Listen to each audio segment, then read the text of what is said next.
Operation কুৰুক্ষেত্ৰৰ অষ্টম দিন আৰু অষ্টম দিনত আমি কুৰুক্ষেত্ৰৰ যুদ্ধক্ষেত্ৰত নামি পৰিছোঁ। যিসকল গাড়ীয়ে কমাৰ্চিয়েলে হওক বা প্ৰাইভেটে হওক, যিসকল বাহনৰ গৰাকীয়ে এতিয়ালৈকে তেওঁলোকৰ নিজৰ টেক্সসমূহ প্ৰদান কৰা নাই, ৰানিং টেক্স হওক বা বকেয়া টেক্স হওক, যিসকল ইণ্ডাষ্ট্ৰিয়েলিষ্ট তেওঁলোকৰ অন্তৰ্গত থকা বাহনসমূহ, যিসকল কনষ্ট্ৰাকশ্যন কোম্পানী তেওঁলোকৰ অন্তৰ্গত থকা বাহনসমূহ, যিসকল সৰু ডাঙৰ ইণ্ডাষ্ট্ৰী বা যিসকল বাহনৰ মালিক ইত্যাদি ইত্যাদি, তেওঁলোকৰ বাহনৰ টেক্সসমূহ, অৰ্থাৎ মূলতঃ ক'ব গ'লে আমি টেক্সৰ অভিযান, টেক্সৰ বিৰুদ্ধে অভিযান, টেক্স নট পে'মেণ্ট নকৰাৰ বিৰুদ্ধে আমি এই কুৰুক্ষেত্ৰ অভিযান।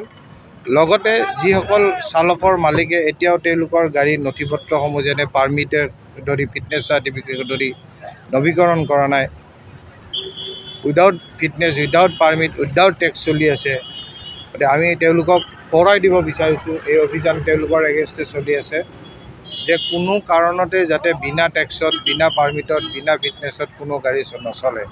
অন্যথা এই কুৰুক্ষেত্ৰ অভিযানৰ অন্তৰ্গত হৈ তেওঁলোকে যথেষ্ট ফাইন আৰু যাৱতীয় আৰু তেওঁলোকে অধিক কঠোৰ দণ্ড ভৰিব লাগিব। গতিকে এই অভিযানৰ জৰিয়তে আমি ৰাইজলৈ আহ্বান জনাইছোঁ, যিসকল কমাৰ্চিয়েল হওক বা প্ৰাইভেটৰ গাড়ীৰ চালক হওক, মালিক হওক, তেওঁলোকক আমি বাহনসমূহৰ টেক্সসমূহ, ৰানিং টেক্স বা বকেয়া টেক্স, এৰিয়া টেক্সসমূহ অতি সোনকালে প্ৰদান কৰিবলৈ অনুৰোধ জনাইছোঁ। ইণ্ডাষ্ট্ৰী, কনষ্ট্ৰাকশ্যন কোম্পানীৰ মালিক, ট্ৰেভেল এজেঞ্চি, ট্ৰেন্সপৰ্ট এজেঞ্চি সকলোকে গুডছ কেৰিজ বা পেচেঞ্জাৰ কেৰিজসমূহ, সৰু ডাঙৰসমূহ চালক, গাড়ীৰ মালিকক আৰু কোম্পানীসমূহক আমি সকীয়াই দিব বিচাৰিছোঁ। আমি অনুৰোধ নহয়, সকীয়াব বিচাৰিছোঁ। যদি আপোনালোকে অতি সোনকালে আপোনালোকৰ বকেয়া টেক্সসমূহ নিদিয়ে, তেতিয়াহ'লে অনলাইন যোগে আমাৰ সকলোবোৰ নম্বৰ আৰু আপোনালোকৰ নথি আমাৰ লগত আছে। আমি আপোনালোকৰ নিজৰ এৰিয়াত গৈ অপাৰেশ্যন চলাবলৈ বাধ্য হ'ম। লগতে এইখিনিতে আপোনালোকক জনাই থওঁ যে আমি সাজু হৈছোঁ। অকল ৰাস্তাতে যে এই কুৰুক্ষেত্ৰ অভিযান বাহাল থাকিব তেনেকুৱা নহয়। আমি ডাঙৰ ইণ্ডাষ্ট্ৰী এলেকাবোৰত সোমাই আমি এই অভিযান চলাম।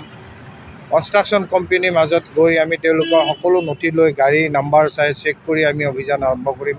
ট্ৰেভেল এজেঞ্চি, ট্ৰেন্সপৰ্ট এজেঞ্চি, ইতিমধ্যে ট্ৰেন্সপৰ্টাৰসকলক আমি ন'টিছ কৰিছোঁ। ট্ৰেভেল এজেঞ্চিক ন'টিছ কৰি তেওঁলোকৰ নাম্বাৰসমূহ আমাক দিবলৈ ইতিমধ্যে বহুতে দিছে। আমি চেক আৰম্ভ কৰিছোঁ। ইণ্ডাষ্ট্ৰীসমূহত আমি নিজে ভিজিট কৰিম আৰু আৰম্ভ কৰিছোঁৱে। গতিকে আশা ৰাখিছোঁ এই কুৰুক্ষেত্ৰ অভিযানে আমি সফল কাম হ'ম আৰু সকলো গাড়ীৰ টেক্স আৰু দিবলৈ এই কুৰুক্ষেত্ৰ অভিযানৰ জৰিয়তে সক্ষম হ'ব। জৰিমনাটো আপোনাৰ উইদাউট টেক্স থাকিলে টেক্সৰ প্ৰতিখন টেক্সৰ এগেইনষ্টে 5 টকাকৈ চেভ থাকিব। লগতে 5,000 টকা জৰিমনা হ'ব।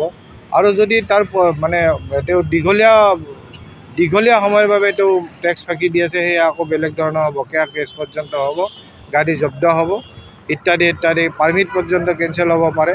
গতিকে এনেকুৱা জৰিমনা আছে। মূলতঃ হ'ল তেওঁলোকৰ বকেয়া টেক্সসমূহ আদায় নিদিয়ে, বকেয়া টেক্সসমূহ আদায় কৰাটো মূল কথা। ৰাজহ সংখ্যাটো যথেষ্ট আগবাঢ়ি গৈছে আৰু আমি আচলতে G20 কামতো আমি ব্যস্ত আছিলোঁ। গতিকে আজিৰ পৰা অভিযান আৰু অধিক তীব্ৰতৰ হ'ব। আজি কেইবাঠাইতো এনেকুৱা অভিযান নিশাও হ'ব আৰু দিনে নিশাই ৰাউণ্ড দ্য ক্লক 24/7 আমি অভিযান আৰম্ভ কৰি থাকিম। গতিকে সকলো পক্ষকে আমি সোঁৱৰাই দিছোঁ। আৰু আজিয়ে ধৰক এতিয়ালৈকে 20-25খন গাড়ী জব্দ হৈছে আৰু সৰু ডাঙৰ কোনো মানে নাই, টেক্সেই এইটো মটৰচাইকেলৰ টেক্সেই হওক বা 16 চকীয়া বাহনখনৰ টেক্সেই হওক, যাৰ কাৰো ক্ষমা নাই, কাৰো ওপৰত ক্ষমা নাই। সকলোবোৰ গাড়ী চিজ কৰা হ'ব, চালান কৰা হ'ব। গতিকে আশা ৰাখিছোঁ আমি সফল হ'ম। আৰু আপোনালোকৰ স্কুল বাছসমূহ আমি ডাইৰেক্টলি মনিটৰিং কৰি আছোঁ। আচলতে স্কুল বাছৰ কেইদিনমান আগত আমি স্কুল বাছৰ সকলো প্ৰিন্সিপাললৈ মিটিং কৰা হৈছে আৰু তেওঁলোকৰ আমি দ্বিতীয় এনফৰ্চমেণ্টৰ তৰফৰ পৰা ন'টিছ কৰিছোঁ। ন'টিছ কৰি সকলো স্কুল বাছৰ আমি নাম্বাৰসমূহ লৈছোঁ আৰু আমি আমাৰ অনলাইন যোগে সকলো নাম্বাৰ আমি টাইপ কৰিয়ে বা অনলাইনত চালে গম পাওঁ। গতিকে স্কুল বাছসমূহ অলমষ্ট ৰেগুলাইজ হ'বলৈ আৰম্ভ কৰিছে আৰু টেক্স পে'মেণ্ট আছে, চিটি বাছ টেক্স পে'মেণ্ট আছে, ডিলাক্স গাড়ীসমূহৰ টেক্স পে'মেণ্ট আছে। আমি এইবোৰ ৰেগুলাৰ মনিটৰিং। কিন্তু কিছু সংখ্যক গাড়ী আছে যাৰ ডাঙৰ ইণ্ডাষ্ট্ৰী এৰিয়াৰ ভিতৰত গাড়ী চলি আছে, কনষ্ট্ৰাকশ্যন কোম্পানীৰ বহু ভিতৰুৱা এলেকাত গাড়ী চলাই আছে, ট্ৰেভেল এজেঞ্চি ট্ৰেন্সপৰ্ট এজেঞ্চি তেওঁলোকে ভিতৰুৱা এলেকা কিছুমানৰ গাড়ী চলাই যিবোৰ টেক্স দিবলৈ বিচৰা নাই কিন্তু এইবোৰ আমাৰ অনলাইন যোগে সকলোবোৰ নথি আমাৰ হাতত ইতিমধ্যে আছে আৰু আমি তেওঁলোকৰ এৰিয়াত গৈ এইবোৰ আৰু নটিচ কৰিছোঁ ইতিমধ্যে এৰিয়াত গৈ আমি তেওঁলোকৰ অভিযান চলাম।